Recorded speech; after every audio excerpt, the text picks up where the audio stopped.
بسم اللہ الرحمن الرحیم. ناظرین السلام علیکم. میں ہوں آپ کا میزبان صابر شاکر. وفاقی دارالحکومت اسلام آباد سے کچھ تازہ ترین اطلاعات اور خبریں آپ سے شیئر کرتے ہیں. پاکستان کی سیاست پہ صرف ایک ہی نام اس وقت جگمگا رہا ہے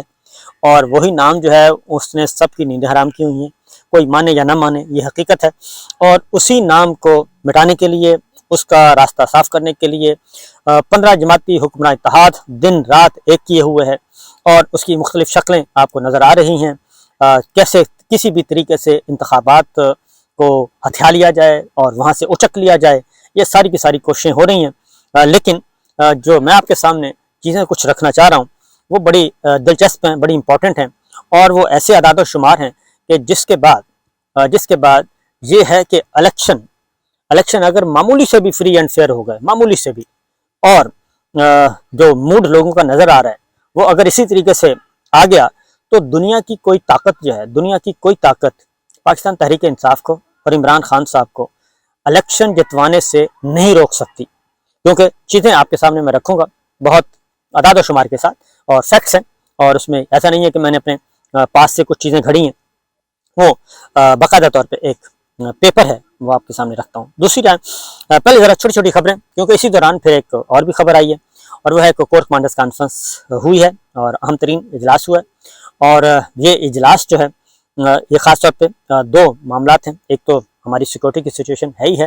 اور اس کے بعد جو ہمارا سیاسی صورتحال ہے، کیونکہ اب ٹرننگ پوائنٹ آنے والا ہے، مدت پوری ہونے والی ہے اور نگراں سیٹ اپ آئے گا اور الیکشن کی طرف ہم نے جانا ہے. تو یہ ایک کور کمانڈر کانفرنس ہے، اس لیے بھی کہ اگلی کور کمانڈر کانفرنس ہے، ہو سکتا ہے وہ اس وقت ہو جب یہ حکومت نہ ہو. تو موجودہ حکومت کے ہوتے ہوئے یہ آخری corps commander conference, last corps commander conference ہے اس حکومت کے ہوتے ہوئے، اور زیادہ سے زیادہ آپ سیکنڈ لاسٹ کہہ سکتے ہیں. تو اس سے زیادہ لیٹ نہیں ہونی، کیونکہ 12 ابھی لڑائی یہ چل رہی ہے. 12 کہ جی اسمبلی مدت پوری کرے گی نہیں کرے گی، یہ نون اور پی پی کی آپس کی لڑائی چل رہی ہے. مولانا نون اور زرداری صاحب آپس میں لگے ہوئے ہیں کہ 12 اکتوبر کیونکہ 12 اگست کو اسمبلی پوری مدت پوری کرنی ہے یا نہیں کرنی، یہ ابھی جھگڑا ہے. بہرحال نگراں سیٹ اپ کی بھی تیاریاں کی جا رہی ہیں، اس پہ بھی ابھی تک دنگا فساد ہونا ہے. اور اس کی وجہ یہ ہے کہ ہر کوئی، ایک نواز شریف صاحب کے جیب میں ایک نام ہے، ایک زرداری صاحب کی جیب میں نام ہے، تو وہ کوشش کر رہے ہیں کہ باقی تو سیاسی جماعتوں کو ارریلیونٹ کر دیا جائے اور ارریلیونٹ کر کے تو اپنی پسند کا لے کے آ جائیں. نگراں وزیر اعظم بھی جیسے کہ پنجاب میں ہوا، جیسے کہ خیبر پختونخوا میں ہوا، تو اس میں ہو رہا ہے. اب مرکز میں یہ لانے کی کوشش کی جا رہی ہے اور اس میں بھی اسٹیبلشمنٹ کا موڈ کچھ اور ہوگا، عالمی مالیاتی اداروں کا کچھ موڈ اور ہے، اور یہ زرداری صاحب اور نواز شریف صاحب کا دیکھتے ہیں کہ کیا ہوتا ہے. یہ چیزیں چل رہی ہیں. اس کی ریزن ہے کہ بہت کچھ ہو رہا ہے اور ابھی ہونا ہے. ایک اور بات جو میں آپ کو، پرویز خٹک صاحب آ چکے ہیں، اس کے بارے میں بھی آپ کو بتا چکے ہیں کہ بہت ساری چیزیں آ گئی ہیں، لیکن جو ایک اصل خبر ہے جو اعداد و شمار میں آپ کے سامنے رکھنا چاہتا ہوں کہ اس سب کے باوجود بہت ساری چیزیں جو ہیں وہ کنٹرول میں نہیں آنے والی. اس کی وجہ ہے کہ الیکشن کمیشن نے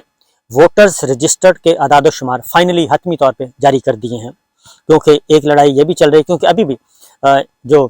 ہے عمران خان صاحب پی ٹی آئی، یہ سوار ہیں ہر طرح کے، وہ جن بھوت بن کے سوار ہوئے ہیں اعصاب پہ. تو ووٹرز کی تعداد جو ہے وہ ہے 12 کروڑ 60 لاکھ. میں موٹے لمسم بتا رہا ہوں، آگے چھوٹے فگر نہیں بتاؤں گا. 12 کروڑ 60 لاکھ ہے. ان میں مرد ووٹر ہیں 6 کروڑ 80 لاکھ 90 ہزار اور خواتین ہیں 5 کروڑ 80 لاکھ. اور یہ اس لیے بتا رہا ہوں کہ اچھا مرد ووٹر جو ہیں 50% ہیں اور خواتین جو ہیں 46% ہیں. یہ خواتین ہیں. اب خواتین کے ساتھ پچھلے 15 مہینوں میں اور خاص طور پہ پچھلے 3 مہینوں میں جو کچھ ہو چکا ہے پاکستان میں، اور یہ 15 جماعتی حکمراں اتحاد جو کچھ کر چکا ہے 25 مئی اور 25 مئی کے بعد، یہ 9 مئی کے بعد جو پچھلے 2 مہینوں میں 3 مہینوں میں ہوا ہے وہ ہمارے سامنے. اور خواتین کتنا اس وقت ان سے پیار کر رہی ہیں حکمراں اتحاد سے، پی ڈی ایم سے، خاص طور پہ پی ڈی ایم سے، مسلم لیگ نواز، اور خیبر پختونخوا میں، بعد میں پنجاب میں زیادہ، وہ ہمارے سامنے کہ کس طریقے سے چار دیواری کو پامال کیا گیا. اور پھر سینہ تان کے خواجہ آصف صاحب کہتے ہیں کہ اس میں کیا ہے جی، اگر مرد گھر پہ نہیں ملیں گے تو پھر گھر والوں کو ہی اٹھانا ہے نا، گھر پہ چھاپے ہی مارنے ہیں. تو یہاں تک آیا کہ ہم آپ کی ماں کے ساتھ ریپ کریں گے اگر نہ آئے تو. یہ افسوسناک ویڈیو بھی آئی جناب عثمان ڈار صاحب کی. تو بہرحال یہ ساری چیزیں، اور اس وقت بھی خواتین جو ہیں وہ جیلوں میں ہیں، 10,000 سیاسی قیدی جیلوں میں ہیں. یہ سارا بیک گراؤنڈ رکھیں ذہن میں. اور اس کے بعد میں آپ کو بتاتا ہوں کہ یہ اور اسلام آباد میں ووٹرز کی تعداد، پھر پنجاب میں 7 کروڑ 16 لاکھ ووٹر ہے، سندھ میں 2 کروڑ 65 لاکھ ووٹر ہے۔ تو پنجاب میں سب سے زیادہ ظلم ستم ہوا ہے، تو وہاں پہ 7 کروڑ 16 لاکھ ووٹر ہے جی۔ وہ اب اس کی میجورٹی کدھر جائے گی، یہ آگے مزید اس کا میں کروں گا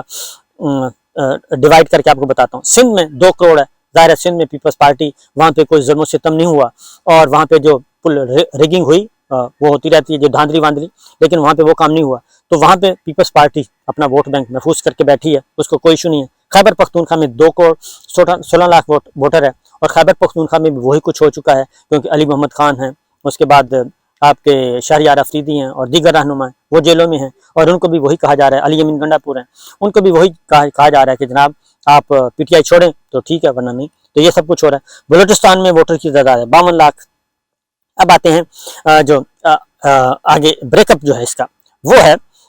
18 سے 25 سال جو اب آتا ہے، فیصلہ کس نے کرنا ہے اس وقت، فیصلہ کس نے کرنا ہے؟ یوتھ، جس کو یہ گالیاں دیتے ہیں، یوتھ یہ نام رکھا ہوا ہے پی ٹی آئی کے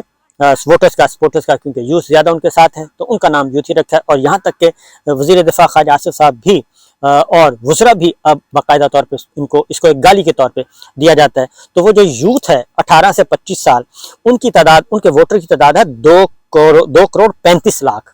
18 سے 25 سال۔ اب آگے چلیں،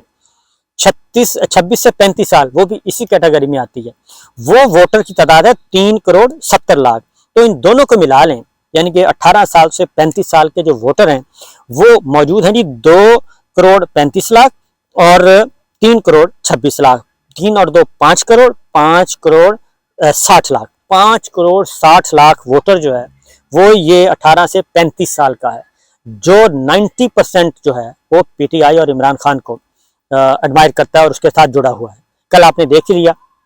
کہ لیپ ٹاپ تقسیم کیے شہباز شریف یوتھ پروگرام کے تحت، اور انہوں نے اس کا نام رکھا ہے، تو نوجوانوں نے اپنی تصویر لگا کے اور عمران خان صاحب کی تصویر لگا کے وہ دکھانا شروع کیا لیپ ٹاپ، کیونکہ لیپ ٹاپ جو ہیں وہ ہمارے ٹیکس پیئرس کی منی ہے نا، اس میں شہباز شریف صاحب کا نام یا کسی بھی کا نام، عمران خان کا نام یا نواز شریف کا نام لکھنے کی کوئی ضرورت نہیں تھی، لیکن انہوں نے کہا جی ہم ہیں عمران خان صاحب کے ساتھ، لیپ ٹاپ ہم نے آپ سے لے لیا ہے۔ اور اس کے بعد آتا ہے جی 36 سے 45 سال کے ووٹرز کی تعداد 2 کروڑ 77 لاکھ ہے۔ یہ بھی اس کیٹیگری میں بھی میکسیمم ووٹر جو ہے وہ عمران خان کے ساتھ جڑا ہوا ہے، کیونکہ 27 سال سے وہ اس کی آبیاری کریں اور زیادہ یوتھ ہے یہ ہے۔ اب آتے ہیں جو ان کا ٹریڈیشنل ووٹر جو ہے وہ آگے بابے جن کو کہتے ہیں ہم، 46 سے 55 سال، وہ ہے صرف 1 کروڑ 81 لاکھ، 1 کروڑ 81 لاکھ ووٹ ہے، وہ ہے 46 سے 55 سال کا، یہ آتا ہے۔ اور اس کے بعد 56 سے 65 سال کے وہ ہیں 1 کروڑ 92 لاکھ، اور اس سے یعنی کہ ٹوٹل 3.5 کروڑ جو 3-4 کروڑ کہہ لیں آپ، 4 کروڑ ووٹر ہے، جو 1 کروڑ 2 کروڑ 3 کروڑ 4 کروڑ ووٹر جو ہے وہ 46 سے آتا ہے 66 سال اور 70 سال تک کی، اور اس سے زیادہ عمر کا 46 سے آگے تک۔ تو یہ اس وقت کی سچویشن ہے ووٹرز کی۔ تو جو سب سے زیادہ، اور اب نوجوانوں کے ساتھ بھی انہوں نے یہی کیا ہے، خواتین کے ساتھ انہوں نے یہی کیا ہے، اور پھر 10,000 سیاسی خاندان جو ہیں، 10,000 خاندان جو ہیں وہ اس وقت مصیبت کا شکار ہیں اور پھنسے ہوئے ہیں، اور وہ جیلوں میں ہیں ان کے لوگ۔ تو یہ ساری کی ساری جو نفرت ہے یہ کہاں جائے گی، یہ غصہ کہاں نکلے گا؟ تو اس لیے الیکشن کے ذریعے، ان کا ووٹ کے ذریعے، فری اینڈ فیئر الیکشن کے ذریعے پاکستان تحریک انصاف کو ہرانا، عمران خان صاحب کو ہرانا ناممکن ہے، امپاسبل ہے، یہ جو مرضی جتن کر لیں۔ اس لیے یہ سارے کا سارے جو ہے وہ پری پول ریگنگ کے چکر میں یہ سارا کچھ کیا جا رہا ہے۔ اس کے بعد اب آتے ہیں ایک اور، شاہد خاقان عباسی صاحب، وہ بہت پرانے منجے ہوئے بیٹسمین ہیں، پولیٹیکل پلیئر ہیں، پرائم منسٹر بھی رہ چکے ہیں، منسٹر بھی رہ چکے ہیں، اور وہ جو حلقہ اسٹیبلشمنٹ ہے ان کے ساتھ بھی فوجی بیک گراؤنڈ بھی ہے۔ انہوں نے جو لیٹسٹ بات کی، انہوں نے کہا جی ان حالات میں میں الیکشن نہیں لڑوں گا، اور ان حالات میں میں سوچ رہا ہوں کنارہ کشی اختیار کر لوں، کیونکہ اس سسٹم میں، ان حالات میں کوئی بہتری نہیں آنے والی، اور چونکہ جو آئے گا، اگر عمران خان صاحب کو آپ آؤٹ رکھتے ہیں اور پی ٹی آئی کو آؤٹ رکھتے ہیں، اس کے باوجود اس کے نمبر کم کرنے کی کوشش کرتے ہیں پولیٹیکل انجینئرنگ، مینورنگ کے ذریعے، پری پول، آفٹر پول ریگنگ جو ہے اس کے ذریعے بھی، تو اسٹیبلٹی کہاں پہ آئے گی؟ وہی گالم گلوچ، وہی جلسہ، وہی ہلا گلا، وہی سب کچھ ہوتا رہے گا۔ اسی لیے یہ سارے کے سارے ہیں۔ اور پھر آپ کبھی توشہ خانہ لے آتے ہیں، کبھی القاعدہ ٹرسٹ لے آتے ہیں، کبھی کچھ لے آتے ہیں، اور 200 مقدمات اس وقت گھرے ہوئے ہیں، اور مزید وقت گزرنے کے ساتھ ساتھ ان کا ووٹ بینک جو ہے وہ بڑھ رہا ہے۔ جو اس وقت کی سچویشن ہے وہ میں آپ کو بتا دوں کہ اب توشہ خانہ میں ابھی ایک طرف اسلام آباد ہائی کورٹ میں ہے، ایک طرف ٹرائل کورٹ میں چل رہا ہے۔ توشہ خانہ میں تقریباً 5 گواہان جی ان کو نئے انڈکٹ کرنے کی کوشش کی گئی، 5 گواہان، وہ P T I chairman Imran Khan کی درخواست منظور ہوئی اور وہ 5 گواہان ایکسیپٹ نہیں کیے جا رہے، وہ خارج ہوئے ہیں۔ پھر اسلام آباد ہائی کورٹ جسٹس عامر فاروق صاحب نے بتایا کہ مجھے شدید ترین انفیکشن تھا، اس لیے میں نہیں آ سکا، تو اب وہ مقدمات کی سماعت کر رہے ہیں، ان کے سامنے اپیئر ہونا ہے، وہ سلسلہ ابھی شروع ہوگا۔ یہ ایک ہوا ہے۔ دوسری جانب فوجی عدالتوں کا معاملہ ہے۔ فوجی عدالتوں میں کیٹاگوریکلی وفاقی حکومت نے ایک بات کر دی ہے، اور عمران خان صاحب اس میں اس کیٹیگری میں فال کرتے ہیں، اور اس کی وجہ یہ ہے کہ کیونکہ فوجی عدالتوں میں مقدمات چلائے جانے تھے، وفاقی حکومت نے جواب داخل کروایا ہے، اس میں انہوں نے 224 کی طرف بتایا ہے کہ جو پنچ لائن ہے وہ یہ ہے کہ جی جو صرف آفیشل سیکرٹ ایکٹ تحت جو لوگ آتے ہیں ہم ان کا ٹرائل کرنا چاہ رہے ہیں فوجی عدالتوں میں، باقی کسی کا بھی ٹرائل نہیں آئے گا، اور وہ بھی وہ لوگ جو تنصیبات کے اندر گئے، اور وہ کور کمانڈر ہاؤس ہے اس کے اندر جو گئے ان کا ہم ٹرائل کرنا چاہ رہے ہیں فوجی عدالتوں میں۔ ابھی یہ بحث طلب بات ہے کہ کیا ایسی کوئی تنصیبات یا ایسی کوئی چیز دی گئی ہے، ڈکلیئر کی ہوئی ہے کہ یہ تنصیبات ہیں جن کو ڈکلیئر کیا ہو کہ ان کے اندر آپ نہیں جا سکتے، وہ ایک اور الگ بات ہے۔ دوسرا انہوں نے کہا جی کہ یہ ٹیکنیکل گراؤنڈز پہ، میرٹ پہ وہ نہیں آئے، ٹیکنیکل گراؤنڈز پہ انہوں نے کہا کہ وفاق نے کہ ان کو آپ ناقابل سماعت درخواست قرار دیں، کیونکہ صورتحال یہ ہے کہ یہ سارے کا سارا سلسلہ ہے، یہ آپ ہائی کورٹ میں یہ لوگ نہیں گئے، ہائی کورٹ میں انہوں نے جانا چاہیے تھا، وہاں نہیں گئے، یہ ڈائریکٹ سپریم کورٹ میں آ گئے ہیں، تو سپریم کورٹ میں آ کے یہ کیسے پھر آگے فردر اگر یہ کیس سپریم کورٹ اگینسٹ فیصلہ دیتی ہے تو پھر آگے ہم اپیل کیسے کریں گے، رائٹ آف اپیل کا حق متاثر ہوگا۔ تو یہ ساری کی ساری جو چیزیں ہیں وہ اس پہ آ رہے ہیں، جبکہ اس کا پوائنٹ موجود ہے کہ یہ جو کیونکہ یہ 3 صوبوں کا مسئلہ تھا،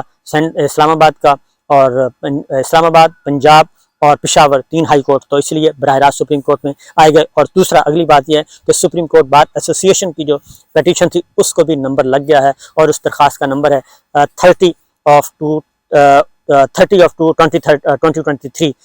اس کو بھی نمبر لگ گیا ہے، اب وہ بھی قابل سماعت قرار دی جا چکی ہے۔ تو لہٰذا یہ ساری کی ساری چیزیں ہو رہی ہیں۔ تو اب تک جو پاکستان تحریک انصاف کو انلیگل اور ایک غیر جمہوری طریقے سے روکنے کی جو جتنی بھی کوششیں کی جا رہی ہیں وہ کامیاب نہیں ہوئی، اس لیے اب یہ سارے کا سارا ایک نیا کھیل جو ہے وہ کھیلا جا رہا ہے۔ بہرحال جی یہ ساری چیزیں تو چلتی رہیں گی، تو دیکھتے ہیں کہ ہمیں کب عقل آتی ہے اور کب یہ پولیٹیکل وکٹمائزیشن ختم ہوتی ہے اور ہم کب فری اینڈ فیئر الیکشن کی طرف جاتے ہیں۔ اس کی وجہ یہ ہے کہ دنیا ترقی کرتی کرتی پتہ نہیں کہاں پہنچ چکی ہے، اور اب ہم ابھی بھی وہی کام کر رہے ہیں، اور سیاسی جماعتوں کو توڑنا، جمہوریت کو کمزور کرنا، آئین کو پامال کرنا، آئین کو مسخ کرنا، اسی پہ چل رہے ہیں۔ اور 15 جماعتی حکمراں اتحاد نے ایک بار پھر یہ تسلیم کر لیا ہے، کہ